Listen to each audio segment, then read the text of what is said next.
Mesdames, Messieurs, bonsoir et je vous souhaite un cordial et une chaleureuse de bienvenue sur notre chaîne M3A Medical Missionary. M3A, missionnaire médical, santé et spiritualité, un corps sain dans un esprit sain. C'est avec un cœur rempli de joie et de plaisir que je vous accueille aujourd'hui dans notre ministère afin de vous former et de vous informer de bonnes choses que vous devez connaître dans ces derniers jours. Encore une fois, bonne audition et bonne participation avec nous.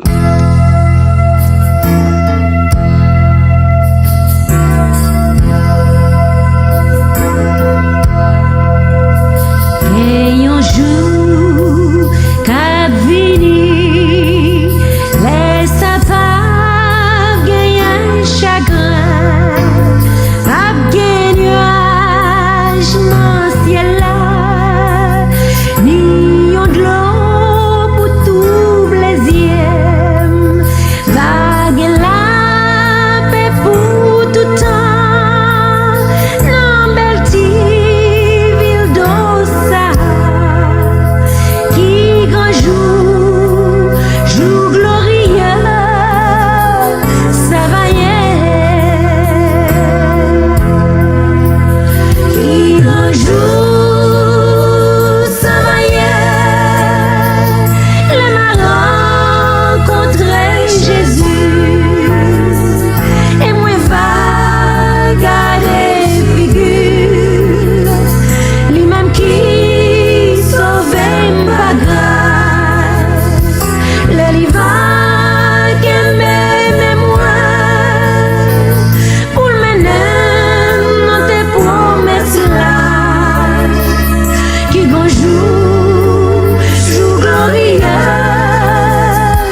Au chapitre 13 du livre du prophète Jérémie, il nous raconte ce qui suit. Au verset 1er, « Ainsi m'a parlé l'Éternel. Va, achète-toi une ceinture de lin et mets-la sur tes reins, mais ne la trempe pas dans l'eau. » Aujourd'hui, nous savons que il y a plusieurs façons d'utiliser l'eau en matière d'hydrothérapie. Il y en a plus d'une 50aine de façons de le faire. Mais aujourd'hui, nous allons vous parler des compresses. Et qu'est-ce qu'une compresse? C'est un morceau de linge fin, plusieurs fois replié, que l'on applique sur une partie malade. Et cette compresse peut être à sec ou mouillée. Mais puisqu'on parle du traitement à base d'eau, donc nous allons parler de la compresse mouillée. D'accord? Mais jusqu'avant, réclamons la présence de notre Dieu. Notre Seigneur et notre Dieu, nous te disons merci pour ce moment merveilleux de pouvoir participer à ce programme en vue de l'avancement de ton œuvre. Nous te demandons de nous accompagner en ce moment par ton Saint-Esprit. Purifie-nous, lave-nous et guéris-nous de nos maladies. Oui, Seigneur, n'y a-t-il point de baume en Galade? N'y a-t-il point de médecin? Pourquoi donc la guérison de la fille de mon peuple ne s'opère pas-elle? L'Éternel dit, c'est parce qu'ils ont abandonné ma loi et qu'ils sont allés après les Baals. Voici, je vais nourrir ce peuple d'absinthe et je lui ferai boire les eaux empoisonnées. Mais Père des cieux, nous savons que tu es un Dieu compatissant, lent à la colère, riche en bonté et en fidélité. Nous te demandons pardon pour nos péchés, pardon pour nos forfaits, pardon pour nos transgressions et accorde-nous ta grâce. Au nom de Jésus, nous t'en prions. Amen. Oui, chers amis, bonsoir. Nous avons dit tout à l'heure qu'une compresse, c'est une application d'une serviette mouillée ou d'un bandage appliqué sur l'endroit malade du corps. On peut l'utiliser froid ou chaud. Donc, dans tous les deux cas, cela fera du bien. Cela dépend du type de maladie. OK? Donc, on peut l'appliquer froid ou fraîche ou avec de l'eau glacée ou même de la glace. Donc, vous plongez la serviette dans l'eau et vous enlevez l'extrait d'eau et vous placez cette compresse soit sur le front ou sur le corps de la personne pour au moins 5 minutes, mais il faut la changer aussi souvent. On peut aussi prendre de la glace ou bien de la neige et mettre entre les replis soit de la serviette ou du drap ou n'importe quelle chose qu'on utilise pour faire cette compresse. Donc, il faut se souvenir de la remplacer et sinon, quand on applique l'eau glacée ou bien froide, si on laisse aller à la négligence, eh bien, ça peut porter préjudice à la personne. Quand vous l'appliquez et chaude. Donc, il vous faut une serviette assez épaisse. Donc, bien entendu, enlever l'extrait d'eau tiède et le couvrir ou la couvrir avec une autre serviette sèche. On peut faire des compresses avec des feuilles, c'est-à-dire on boit du thé et on applique l'eau du thé sur l'endroit et qui doit être guéri. La compresse a les mêmes effets que le cataplasme. Seulement, c'est une application plus propre que le cataplasme. Il y a plusieurs types de compresses tels que l'emballement du drap mouillé et l'emballement aussi de la bande mouillée et de l'enveloppement du corps, des jambes, des reins, des ceintures comme on l'a vu avec Jérémie. Donc, ceux-là font partie des larges compresses. On peut bien avoir une petite compresse sur le front, etc. Pendant les périodes de forte chaleur, on peut avoir aussi une compresse sur la tête, soit sous le chapeau pour protéger des effets de la chaleur. Mais il ne faut pas le laisser pendant toute la journée. On l'applique seulement durant les heures vraiment chaudes. On l'applique aussi quand on a un coup de soleil et autres effets de la chaleur. Donc c'est là qu'on reste pour aujourd'hui. On a vu la compresse. OK? Donc, que Dieu nous aide, que Dieu vous aide aussi. À bientôt. Chers frères, chères sœurs, chers amis, chers membres du groupe M3A, missionnaire médical, je vous salue. Que la paix et la grâce de notre Sauveur et Seigneur Jésus-Christ vous soient multipliées. C'est au nom de celui qui n'a jamais rien fait sans l'annoncer à ses serviteurs, les prophètes, que je viens en ce jour pour vous parler des choses concrètes qui doivent arriver avant sa parousie sur les nuées du ciel. Voulant nous mettre en garde afin de pouvoir mieux nous préparer et mieux nous positionner. Prions le Seigneur. Céleste Père, en Jésus, me voici en ta présence en cet instant. Je vais parler pour toi.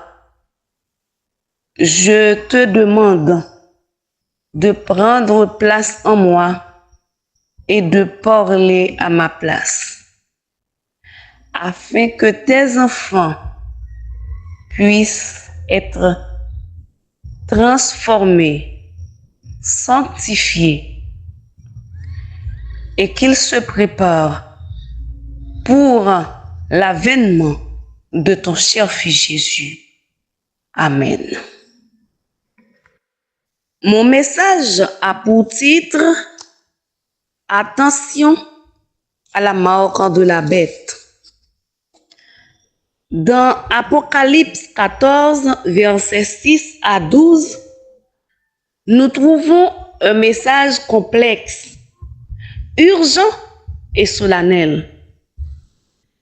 Partout, dans les rues, le long des haies, on prêche ce message à ceux qui ne connaissent pas la vérité. Savons-nous que ce message nous concerne aussi, nous qui le prêchons?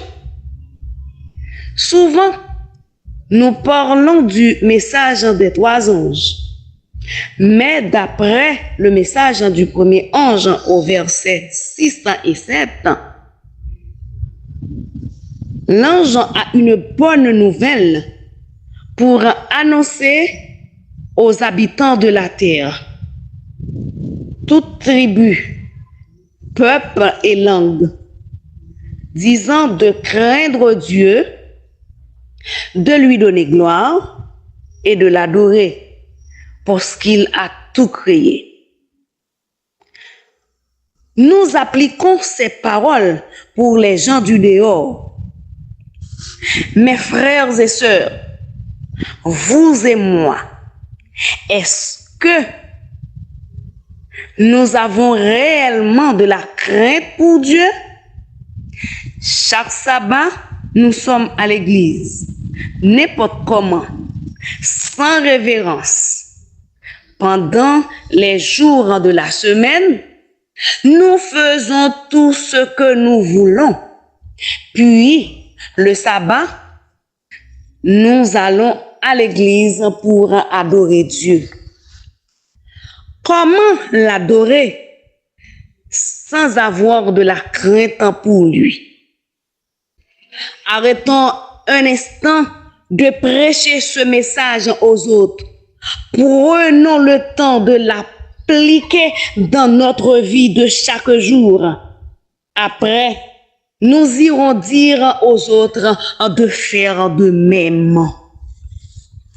Dans Ecclésiaste 12, versets 15 et 16, nous lisons ce qui suit. Écoutons la fin du discours. Crains Dieu et observe ses commandements. C'est là ce que doit tout homme, car Dieu amènera toute œuvre en jugement au sujet de tout ce qui est caché, soit bien, soit mal. Nous ne pouvons pas nous tromper. Dieu amènera toute œuvre en jugement pour tout ce que nous avons fait. Notre chance à nous, c'est de les confesser et de les délaisser. Il n'y aura pas une sentence pour les chrétiens, une autre pour les païens. Même cause, même effet. Avant le péché, tout était en parfaite communion avec Dieu. Quant à l'homme, nimbé de sa gloire, était bon, doux et humble de cœur, jusqu'à ce que le péché,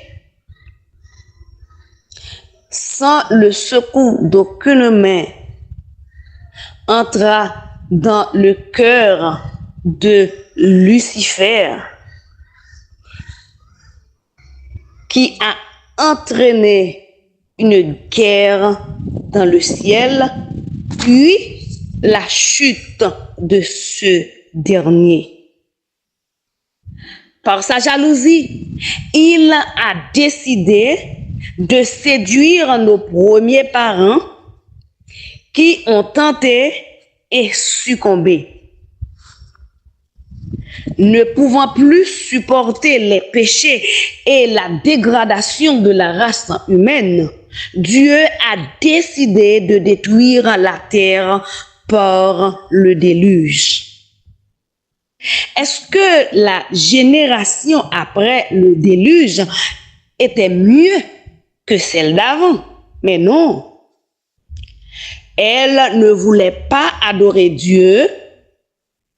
Cette génération a préféré construire un tour pour défier Dieu, pour lui enlever le pouvoir de les détruire à nouveau.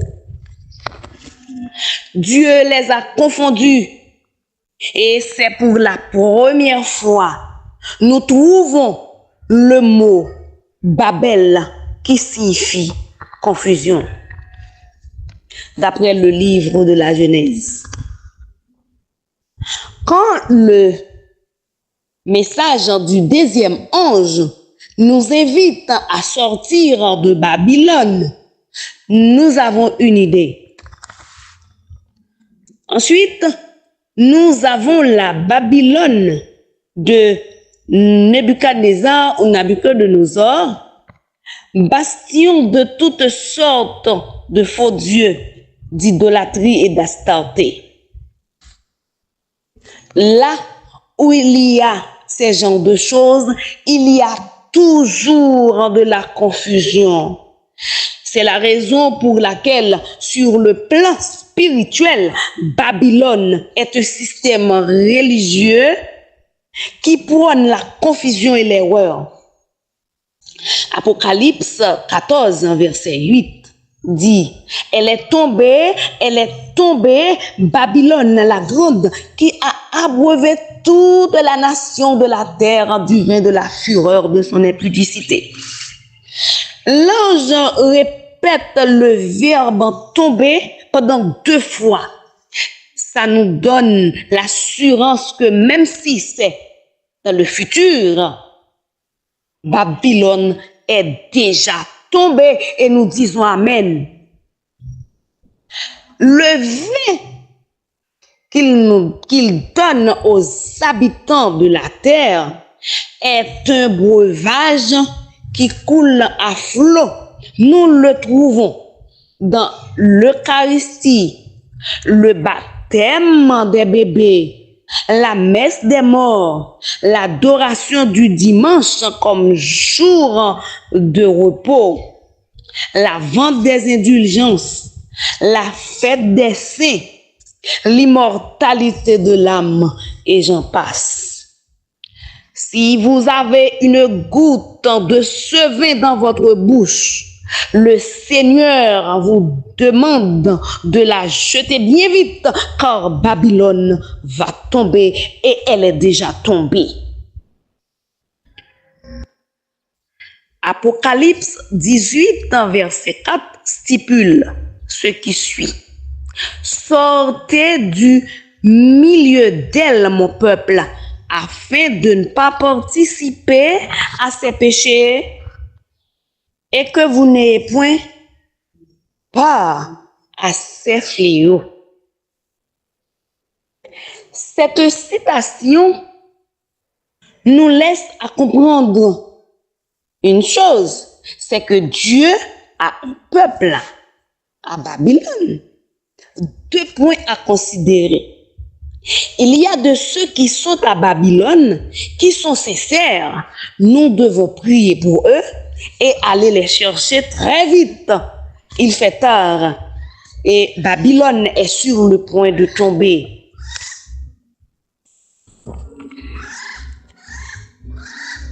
Dépêchons-nous pour exécuter notre mandat. Deuxièmement, nous, en tant que peuple choisi de Dieu, nous pouvons être dans Babylone sans que notre église ou notre doctrine n'ait pas Babylone. Mais nous pouvons avoir dans notre bouche quelques gouttes de ce vin, du vin de son impudicité. Sortez du milieu d'elle, mon peuple.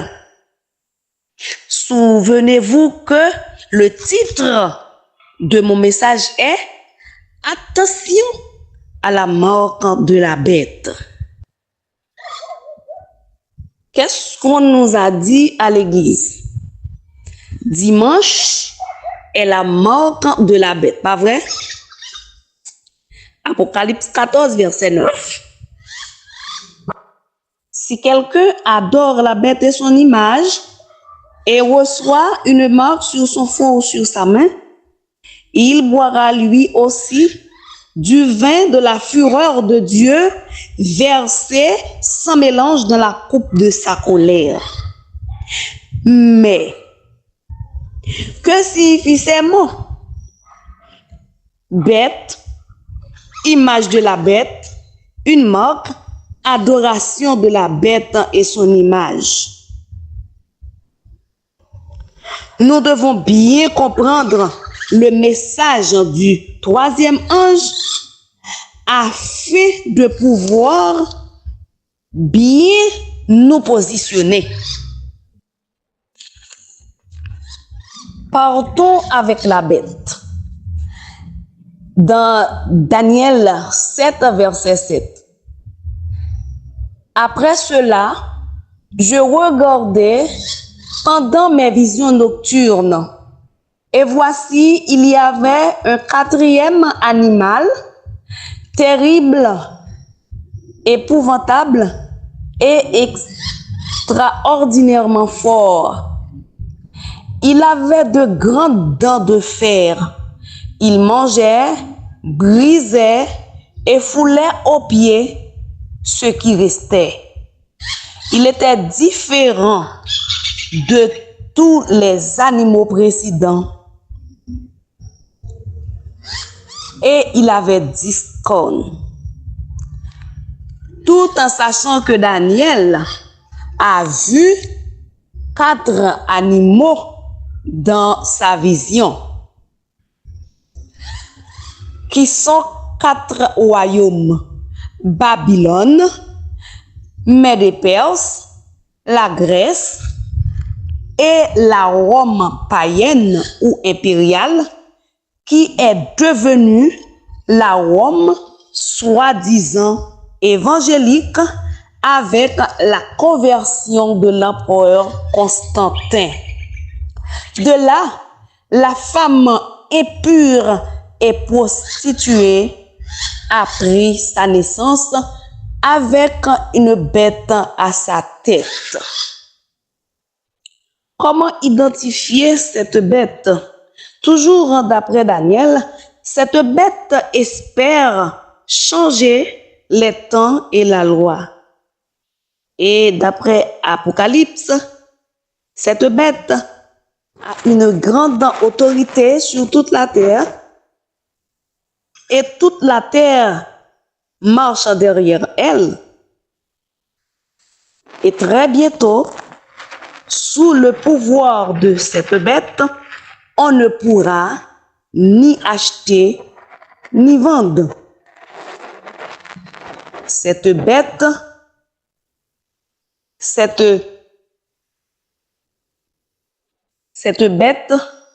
qui fera que tous porteront son ombre et son nom. Son image. Une image, c'est quoi? C'est une représentation d'un être ou d'une chose par les arts plastiques ou graphiques ou photographiques. C'est-à-dire, partout où cette bête a une représentation d'elle ou une infiltration, il y a de l'image de la bête. Les principes de l'Église exigés par l'État, par exemple. Quand le protestantisme donne la main à la papauté, il y a l'image de la bête. Eh bien, comment l'adorer? Comment adorer la bête et son image? En obéissant à ses ordres, en s'alliant avec elle. Quand on dit oui à ses préceptes. Quant à sa marque, Apocalypse 13, verset 17, et que personne ne peut acheter ni vendre sans avoir la marque, le nom ou le nombre de son nom. Nous lisons dans Préparation pour la crise finale, à la page 115. La parole inspirée nous dit que Satan rendra les lois humaines si draconiennes que l'on ne pourra pas lui désobéir. Pendant ce temps, à l'Église, on nous parle seulement du dimanche. C'est la raison pour laquelle on nous a encouragés de prendre le venin de la couleuvre pour nous protéger contre la sa pandémie, qui est une préparation à la mise en place du système mondial. En allant acheter quelque chose dans un magasin, chers frères et sœurs, est-ce qu'on va vous demander, vous êtes adorateur du dimanche ou du samedi? Mais non. Mais non, on ne va pas vous demander cela. Il y aura un système de contrôle. On nous a zombifiés jusque-là pour nous mener à accepter le système de contrôle de la bête. La servante du Seigneur nous dit encore, toujours dans la préparation pour la crise finale, à la page 104, la substitution des lois des hommes à la place de la loi de Dieu, l'exaltation du dimanche au lieu du sabbat biblique par une simple autorité humaine est le dernier acte du drame. La loi du dimanche, la marque de la bête, c'est comme un film qui déroule. C'est comme un film. Mais le dernier acte du drame, le dernier acte dans ce film est la loi du dimanche. Attendons-nous une loi du dimanche pour dire non à la bête? D'ores et déjà, nous devons faire attention aux mises en place par les gouvernements pour mieux faire asseoir cette loi. Nous pouvons entrer dans le ventre de la bête sans le savoir. Que le Seigneur puisse ouvrir nos yeux et notre intelligence pour comprendre les malices cachées du diable. Car si nous attendons seulement une loi du dimanche, nous serons trompés. Et ce sera trop tard. Que le Seigneur vous bénisse, mes frères et sœurs, vous garde et vous protège contre les ruses du diable. Il est notre ennemi acharné. Il est en colère. Il cherche qui dévorer.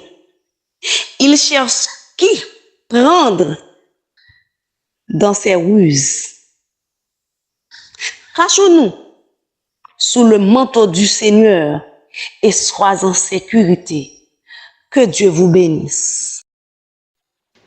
Viens mon âme, te réclame, mon bonheur est tout en toi. Je t'adore,